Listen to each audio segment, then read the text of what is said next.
Okay.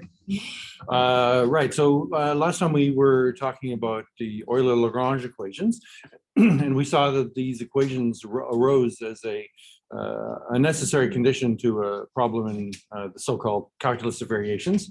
And we looked at a couple of elementary examples to kind of illustrate how the Euler-Lagrange equations work. And today we're going to make a connection between the Euler-Lagrange equations and the equations of motion for an interconnected mechanical system. And the observations come in the form of this theorem.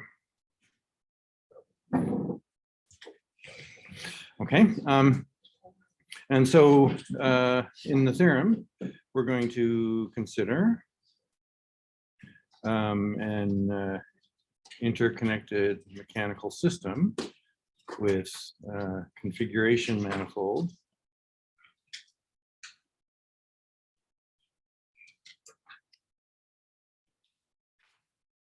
Q.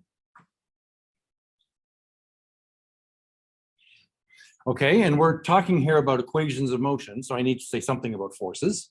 Okay, and assume there are no external forces.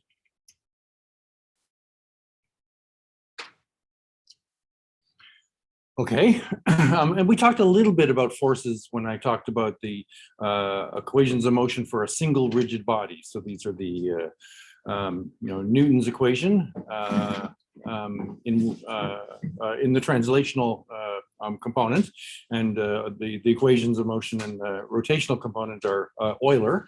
And we talked a little bit about those equations in the absence of any forces. And then we thought about adding forces, and then we thought also about breaking down forces into two kinds of forces. One are the external forces, and these are the ones whose absence I'm assuming here. But there's also going to be interconnection forces, and these are maybe what you would call internal forces. And so these are forces that are required to keep the thing moving on the configuration manifold Q. So we can't assume those are zero because if they were zero, then if you started at a point in Q, you would almost certainly immediately leave Q under the sort of physical equations of motion. Okay, so there needs to be interconnection forces, right? So I'm not assuming that those are zero. Okay. Okay, so then for a curve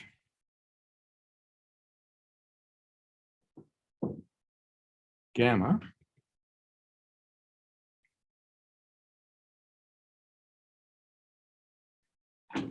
okay, like so. So the curve gamma is in Q. Okay, the following two statements are equivalent. Okay, so this is the first of at least two versions of such a theorem that we're going to consider here. All right, so one is that gamma satisfies the Newton-Euler equations.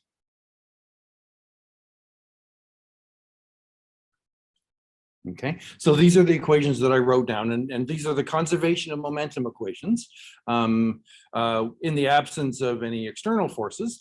But when there's interconnection forces here, those interconnection forces are going to appear in the right-hand side of those momentum equations. Okay.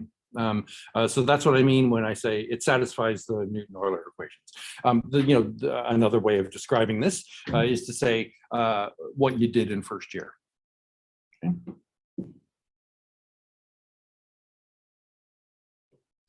All right. And the other equivalent assertion is that gamma satisfies the Euler-Lagrange equations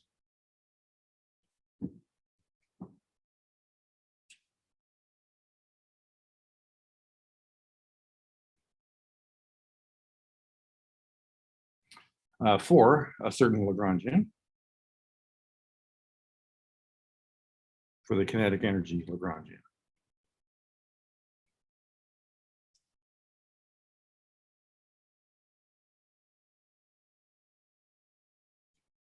Okay, so last time we talked about what Lagrangians were. Lagrangians were for a calculus variations problem. Lagrangian was just a function on TQ, and the function here is the kinetic energy, because we did spend some time talking about how to think about kinetic energy as a function on the tangent bundle of the configuration manifold. Okay.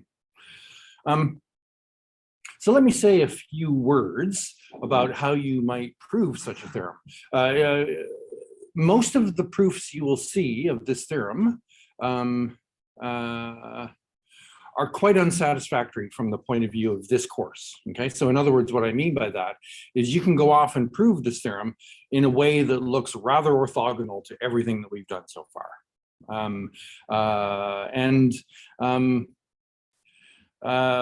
So it was a not a long term, but a long-held project of mine that I got around to some years ago to finally kind of figure this out in the way that we do things in this course. So this theorem has always been true ever since Lagrange first pointed it out, but certainly Lagrange's proof looks pretty unsatisfactory to us. Lagrange's proof, for example, is for particles. Okay, and the way that you can explain that away, in other words, you can say without loss of generality. So we've already said that particles are rigid bodies, but you can kind of also say the opposite. You can say that a rigid body can also be thought of as a collection of particles. And I don't mean an infinite collection of particles. I mean, every rigid body can be replaced with, at most, 6 particles of some fixed mass, constant, each one having the same mass, arranged, constrained to move in a certain configuration. And that's not surprising when you think about it, because all you need to do is you take the mass of the body, multiply or divide that by 6. Okay, so there's the mass of each particle. And then think about the inertial ellipsoid of the body. Okay, so what you're going to do is you're going to put the particles on the principal axes of the inertial ellipsoid, and in a direction where the body has a large principal inertia, you're going to put the masses a long way away from each other, from the center of mass, and then correspondingly for smaller principal inertias, the masses are going to be placed closer to the center of mass. And by figuring out the distances correctly, you can essentially replace every rigid body by 6 particles. Okay, so you could say without loss of generality. So we've been saying up to now that without loss of generality, every particle is a rigid body. You can kind of also do the opposite. You can also say that every rigid body is a collection of particles. Okay, and in that way you can take Lagrange's particle proof and extend it to rigid bodies. Okay, but again, I kind of don't think that's satisfactory. But you can give a nice clean proof of this that uses all the ways of thinking about things and that I have talked about earlier. Okay, all right. So that aside, what we're going to do is we're going to calculate those. Okay, so I'm going to write down the kinetic energy Lagrangian, and I'm just going to brute force calculate the Euler-Lagrange equations just by writing them down in coordinates and doing the computation. Okay, so we're going to look at the Euler-Lagrange equations.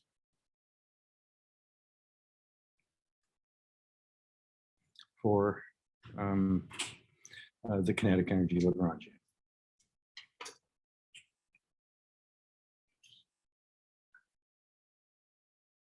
All right, so this is just going to be kind of a tedious, messy calculation. Okay, so we're going to do it in coordinates.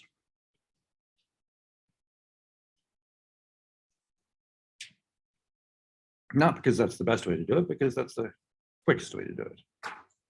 Okay, so we're going to let U phi be a chart for Q.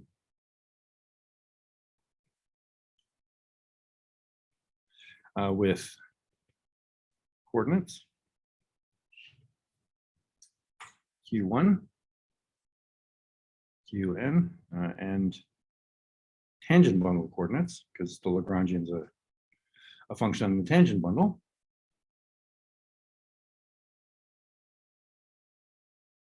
Okay, so it has the Q's and the V's.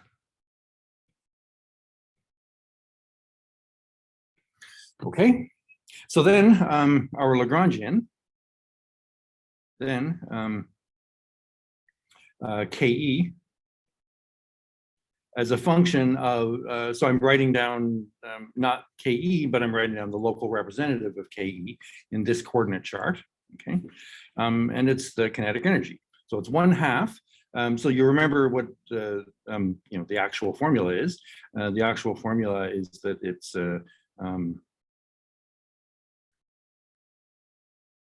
okay, and so this is Ke evaluated at a velocity VQ, which lives at the point Q. So that's, you know, just the definition of the kinetic energy. So there was the velocity, and there's also the kinetic energy tensor G, which we spent some time talking about how to figure out. Okay, and then now if you write the local representative of that, that is 1/2 the components of G, G, J, K, V, J, V, K. Okay, and so this is the local representative.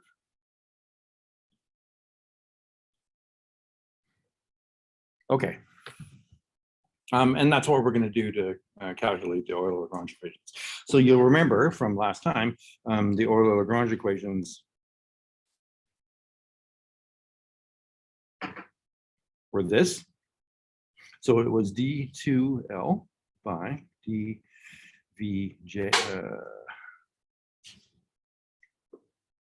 j dvk q double dot k plus d2L by dvj dqk q dot k minus dl by dqj equals 0. Okay. All right. So you look at that formula for the kinetic energy Lagrangian, and you kind of just grit your teeth and go for it. Okay. All right. So here's our function of Q and V, right? Because the G depends on Q, but G doesn't depend on V. The only way V appears is quadratically there. Okay, so but G depends on Q generally. Okay, so now let's calculate. So with L equal 1/2 G J K J V K. All right, so you know I'm immediately going to have to make different choices of the indices that I chose here, because I've chosen to write my Lagrangian using J's and K's already. So you know already I'm going to have to deviate from what I wrote here just by choice of indices. Okay, good. So let's start differentiating, because I need I need these three things. All right, so dl by dvl. Okay, so I can't use J and K to differentiate because I've already used this. Okay, so this is going to be, so I take this thing, okay, and I differentiate it with respect to VL, and I'm going to use the fact that this is a product of three terms, this one, and this one, and so I'm going to differentiate it using the product rule. This one is actually independent of velocity, so it's really just these ones that I need to think about. Okay. All right, so it's going to be 1/2 GJK, and then it's going to be dVL by dVj by dVL. Well, that is delta JL, right? So if I differentiate Vj with respect to VL, that's going to be 0, except when J is equal to L. Okay, then Vk, all right, so that's I've differentiated this and left this one alone. Now I do the other thing.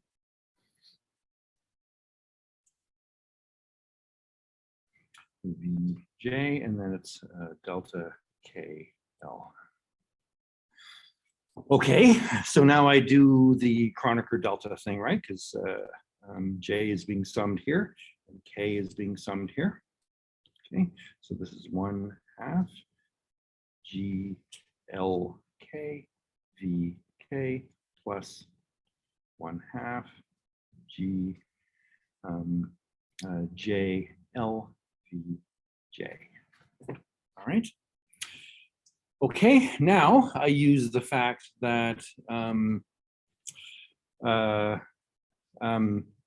okay, so well, one thing I can immediately do to sort of normalize these two terms is I can either use J here, because this is just a summation index, or I can use K here, one or the other.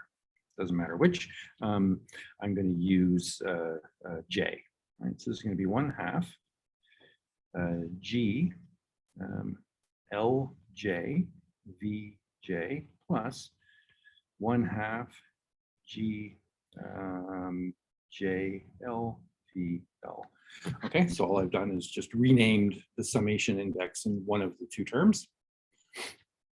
Okay, and then I use the fact now that G is symmetric, okay, and so GJL is equal to GLJ, and the bottom line is that this is GLJ VJ. Okay, yeah.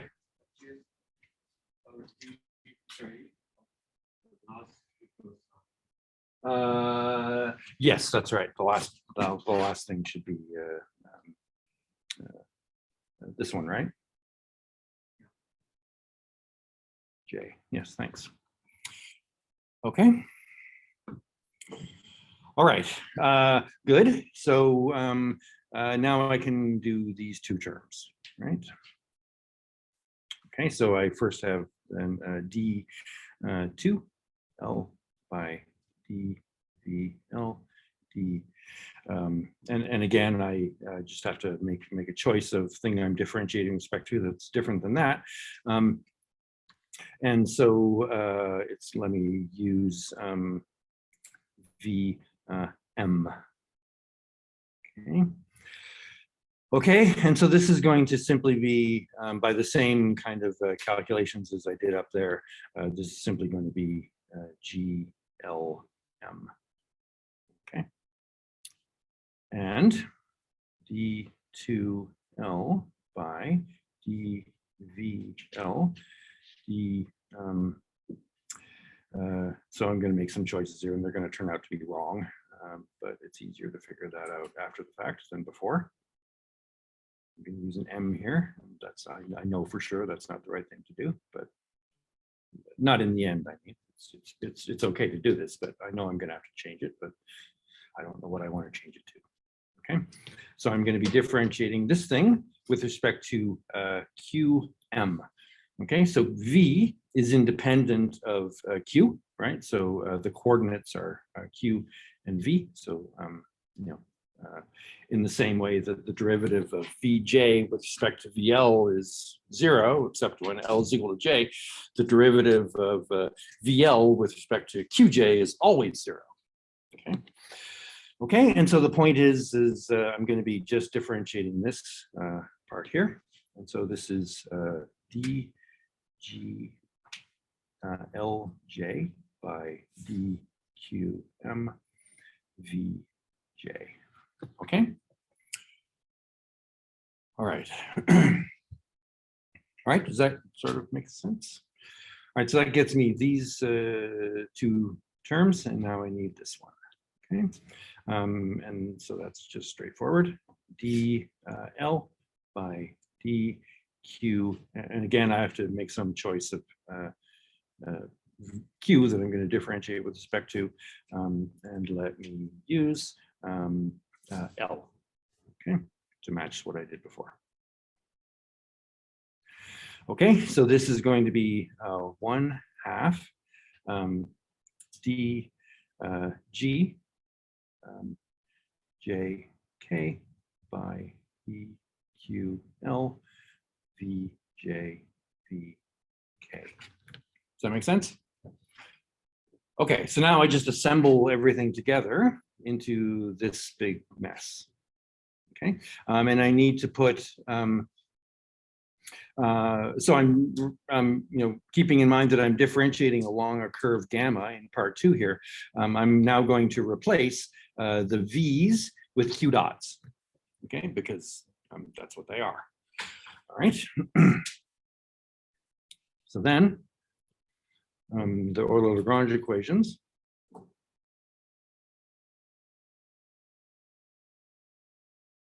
are, okay, so putting it all together, I get G L M, okay, so that's this one, okay, and that one by my equations as a Q double dot in front of it, okay, so that's going to be Q double dot M, okay, then I have this term, which is this one, okay, and so that one's going to be plus D G L J by D Q.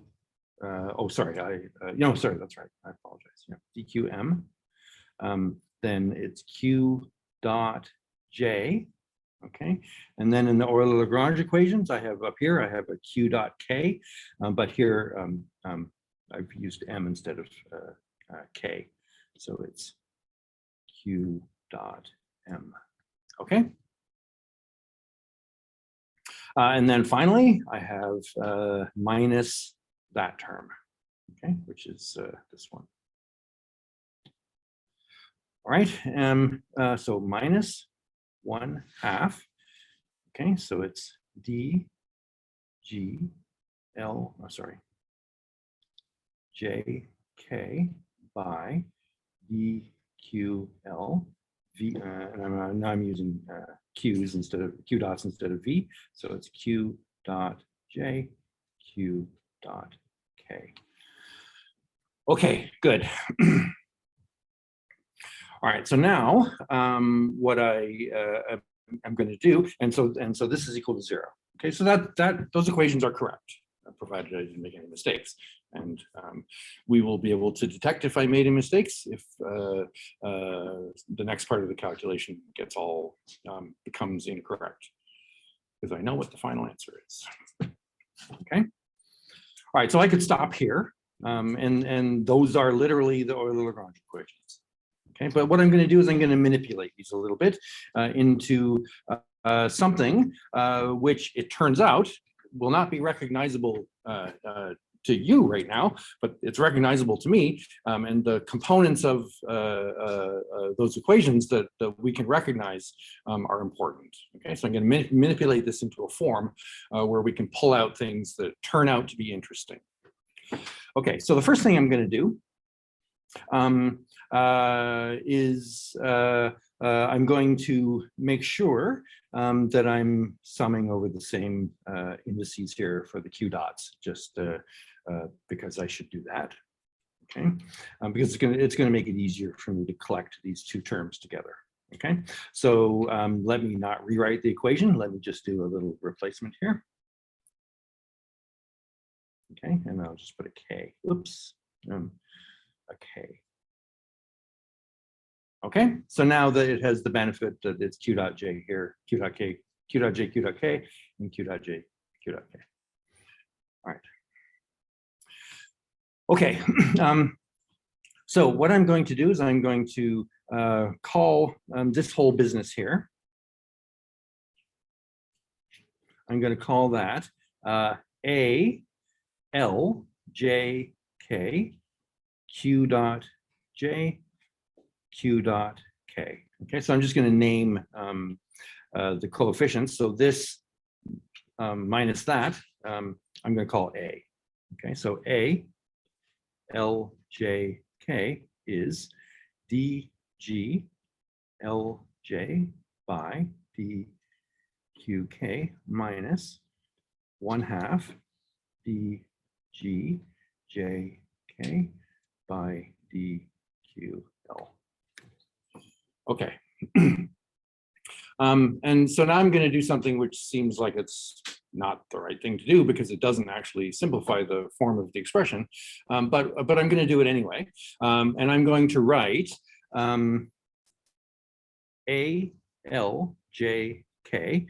All right, so what I'm going to do, and so we sort of looked at this when we talked about quadratic functions, right? So what I told you was that if you have a quadratic function on a vector space, then your quadratic function is of the form, as a function of v, it's b of v comma v. Okay, and I told you that without loss of generality, you could assume that b was symmetric. And then I gave you some kind of hand-wavy argument about taking something that's symmetric, that's not symmetric, and breaking it up into its skew symmetric and symmetric parts, and then the symmetric part will vanish when you feed it the same argument. So this is what I'm doing here, but I'm going to kind of spell it out crystal clearly. Okay, so I'm going to take this ALJK, and I'm going to decompose it into a part which is symmetric with respect to JK, and then a part which is skew symmetric with respect to JK. I'm going to do that. And there's only one way to do that.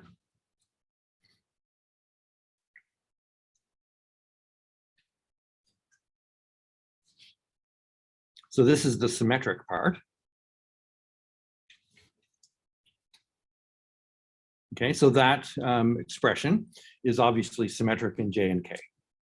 Okay, then I'm going to have the skew symmetric part, which I get by just subtracting off this thing that I added.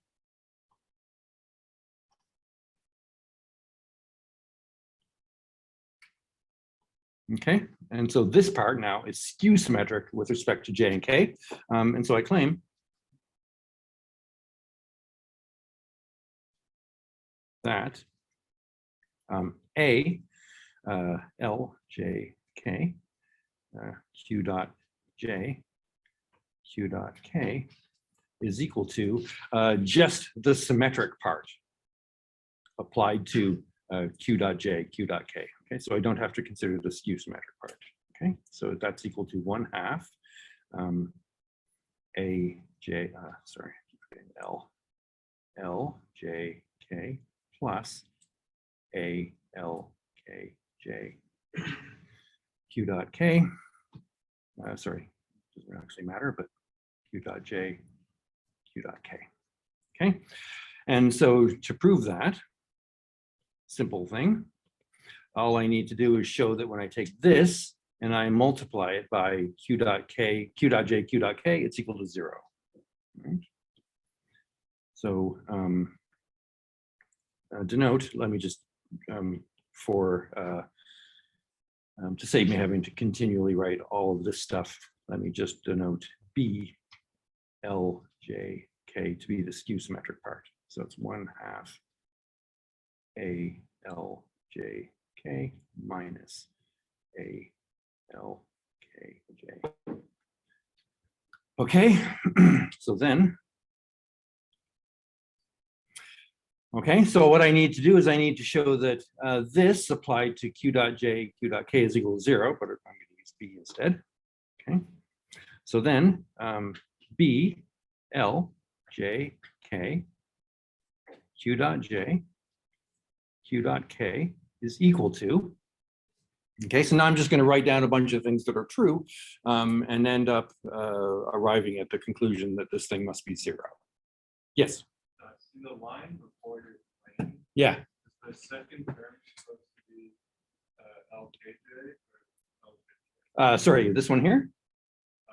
One line up. Oh, this one. Oh, sorry, one line up. Okay, which one? The second. This one? Right before that. This? Yeah. Oh, yes, sorry, good, thanks. It took me a while to see what you were talking about, but yes, you're correct after all that. Thanks. Okay, good, thank you.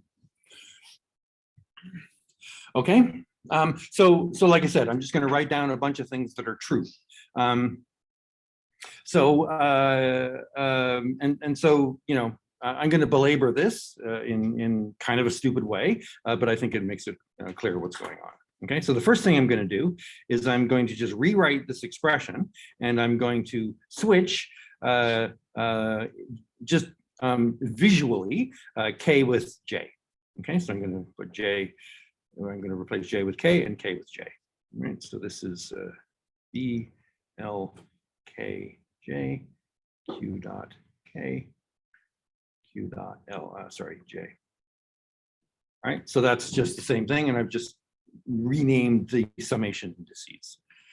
Okay, but now I know that BLKJ by the fact that B is skew symmetric in J and K is minus BLJK. So this is minus BLJK. And certainly Q dot J, Q dot, sorry, Q dot K, Q dot J is equal to Q dot J, Q dot K, just because multiplication of numbers is commutative.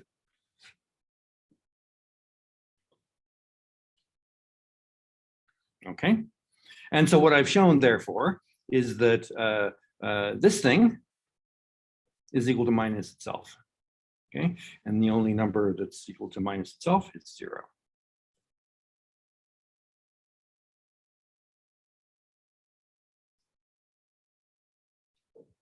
Okay, and that's all I need to show.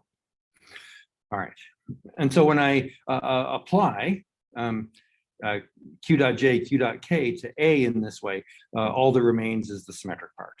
Okay, so let's write down what the symmetric part is. Okay, so let's calculate. All right, so here's where I missed the blackboard. All right, so I have 1/2 A L J K plus A L K J. All right, so I'm just going to try to transcribe that. And so let's see if I can do this. Oops.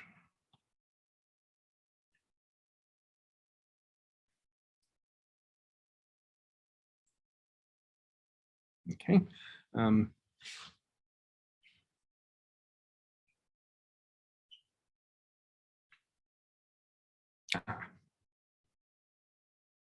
All right, that's one way to keep from making mistakes. All right, and I'm going to do that twice because I'm going to need the same term, and I'm just going to change some indices.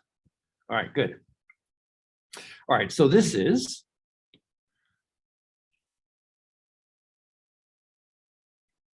one half of all of this, okay? And then the only difference here is that I need to change J and K here, right? So I need to have K, J, and well, here it actually doesn't matter, right? So for this one, it's already symmetric in J and K. So if I switch J and K, it makes no difference. Okay. All right. Good. So let's see what I have.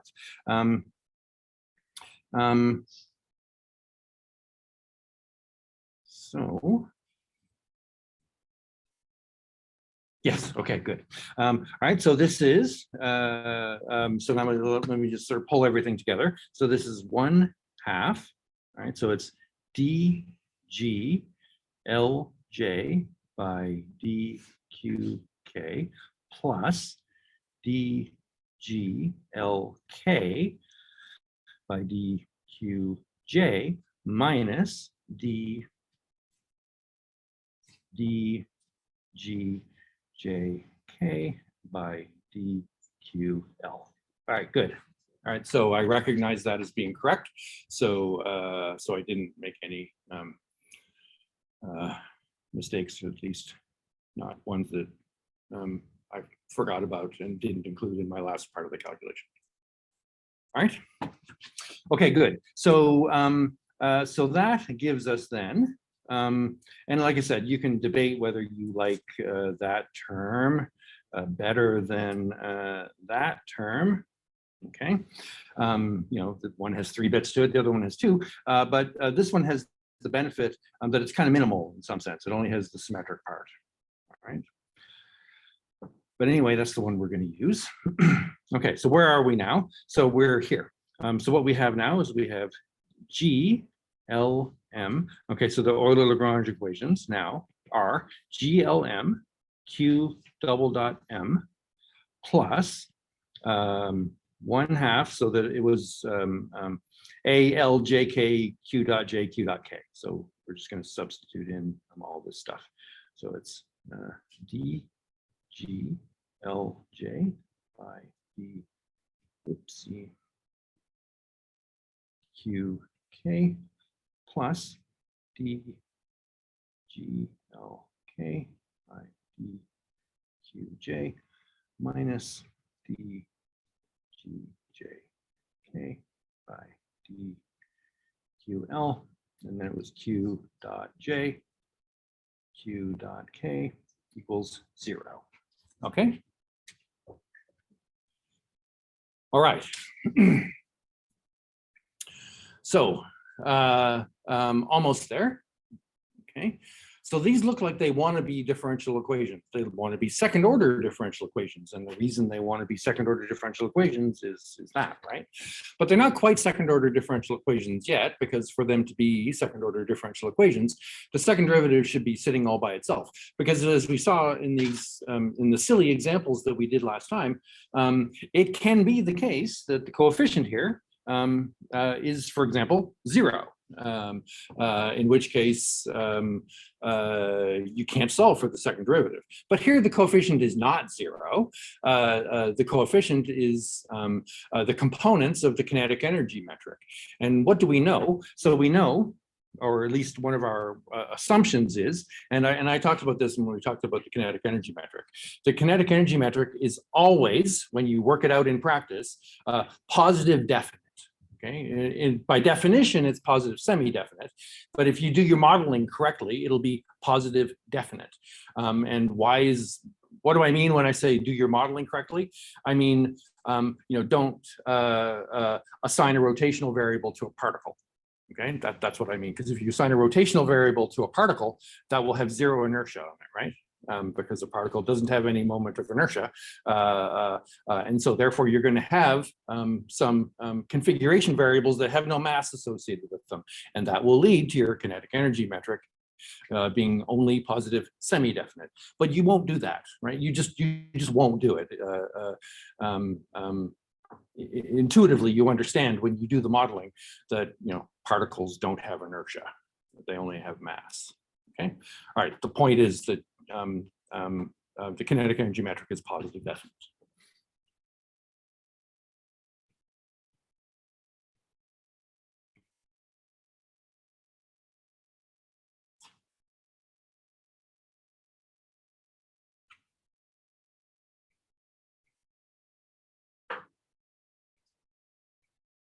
Okay. And so that means, for example, so we talked about what positive definiteness meant. Okay, and we talked about how you can verify positive definiteness. And one of the ways we said that you could verify whether a bilinear mapping, such as G is positive definite, is you can treat it like it's a linear map. So assemble the components into an n by n matrix and calculate the eigenvalues of that matrix. And if they're all positive, then G is positive definite. In fact, if and only if they're all positive, G is positive definite. Okay. And so, as I said at the time we talked about that, the sign of those eigenvalues doesn't actually depend on the basis you choose to represent your bilinear mapping, but the actual values of those eigenvalues don't actually have any meaning, but their signs do. Okay, and if they're all positive, then G is positive definite. Okay, so the point is that G is positive definite when all the eigenvalues of that matrix GLM are positive, in particular non-zero.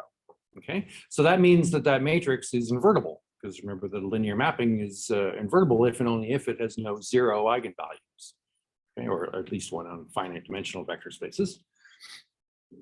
Okay, therefore, the matrix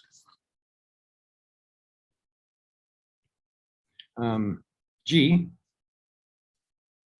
is invertible. Okay, so G is the matrix whose entries are, G11, G12, G13, and so on. Okay, and so that matrix is invertible. The components of the inverse matrix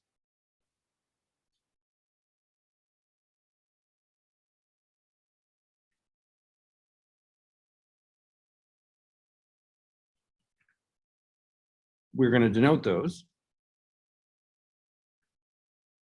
by G. So, the matrix has components that are subscripts. The components of the inverse have superscripts. Okay, and these are going to be G. Sorry, I'm going to just do a little cheat here. Let's see, do I want to do a little cheat? No, I don't think I do. Okay, I'm going to write the inverse components as G R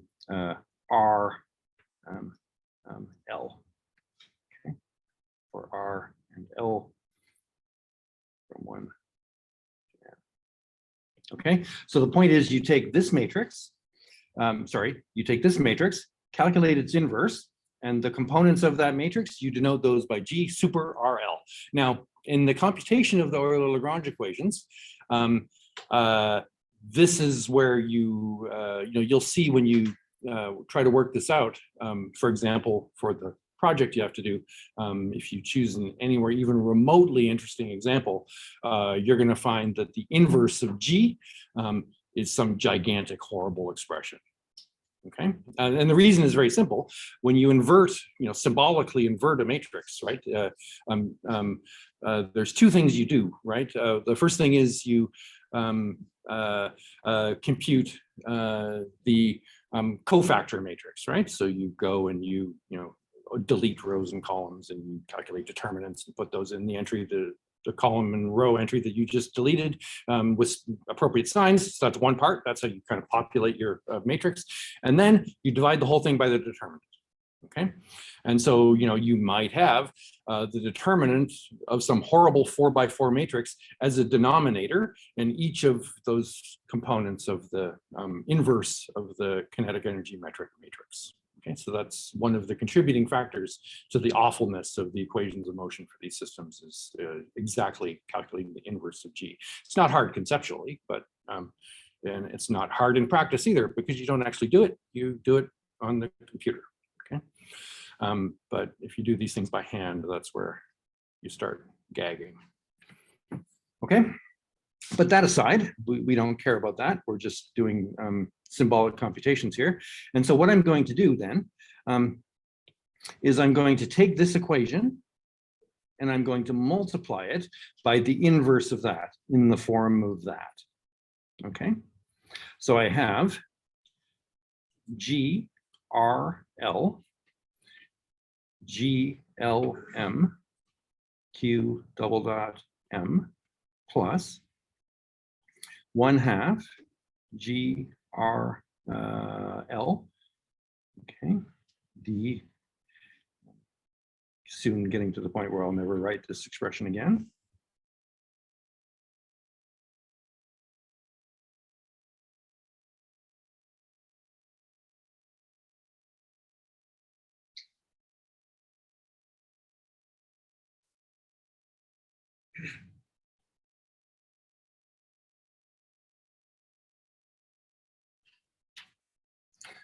Okay, now, only simple thing left to do now, and that is that this thing here is, this is the inverse of that, right? So if I multiply these two matrices together, which I'm doing here by summing over L, okay, that will be the identity matrix, which, as we know, has components delta R M. Okay.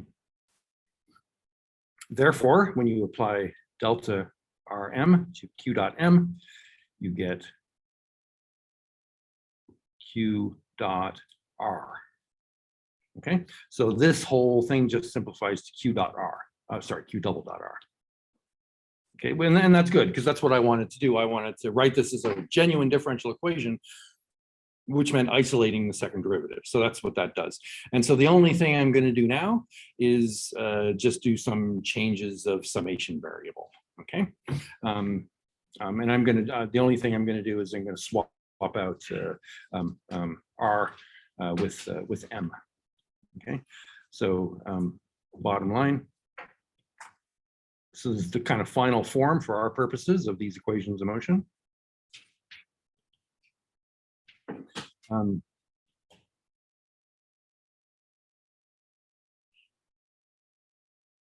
Okay, so it's Q double dot M plus 1/2 G M L D G L J by D Q K plus D G L K by D Q J minus D G J K by D Q L Q dot J Q dot K equals 0.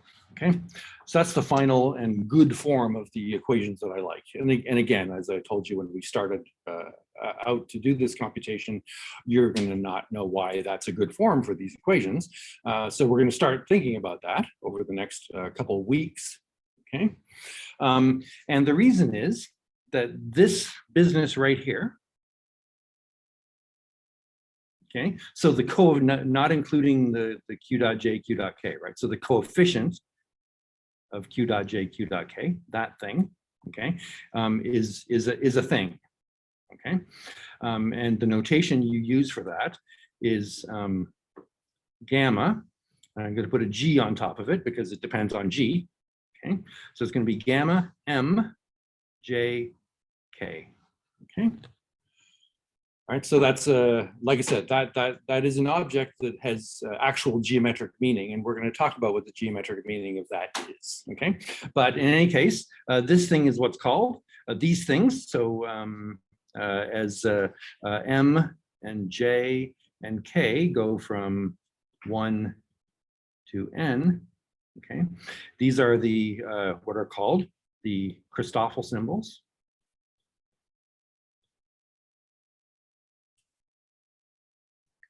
For the Levi-Civita affine connection